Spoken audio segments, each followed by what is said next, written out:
नमस्कार दर्शक मित्रों, हूँ छूं बाबा सैयद विजापुरनी खबर में आपनु स्वागत है। अपना મહેસાણા जिल्लाना आरोग्यलक्षी सेवाओं माटे खूब ज महत्वना समाचार विगतवार जाणीए तो आयुष्मान कार्ड योजना दरेक दर्दीओ माटे आशीर्वादरूप बनी है, परंतु हृदय रोगना दर्दीओनी सारवार माटे सरकार द्वारा आपवामां आवतुं मेहनतानुं करवुं ओछुं होवाथी हृदय रोगना दर्दीओनी सारवार दर आयुष्मान कार्ड योजना हेठळ वधारवा रजूआत करवामां आवी हती। जो कि ते रजूआतनुं सरकार द्वारा कोई उकेल न आवता त्याणे આજે 1 એપ્રિલથી આયુષ્માન કાર્ડ હેઠળ કાર્ડિયોલોજી સેવાઓ સ્થગિત કરવા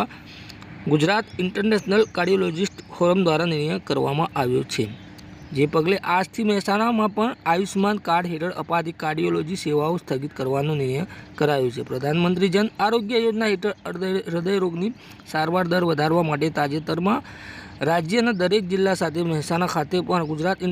ઇન્ટરનેશનલ કાર્ડિયોલોજિસ્ટ ફોરમ દ્વારા आवेदनपत्र आपवामां આવ્યું હતું, જેમાં સરકાર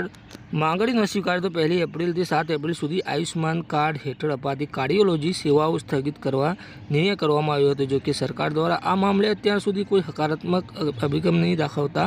આજથી રાજ્ય સહિત મહેસાણામાં પણ આયુષ્માન યોજના હેઠળ અપાતી કાર્ડિયોલોજી સેવાઓ સ્થગિત કરવાનો અમલ શરૂ કરવાનો નિર્ણય કરાયો હતો, જેથી મહેસાણામાં આજથી સપ્તાહ સુધી આયુષ્માન કાર્ડ હેઠળ હૃદય રોગની સારવાર સ્થગિત કરવામાં આવતા હજારો દર્દીઓને મુશ્કેલીઓનો સામનો કરવો પડી શકે છે।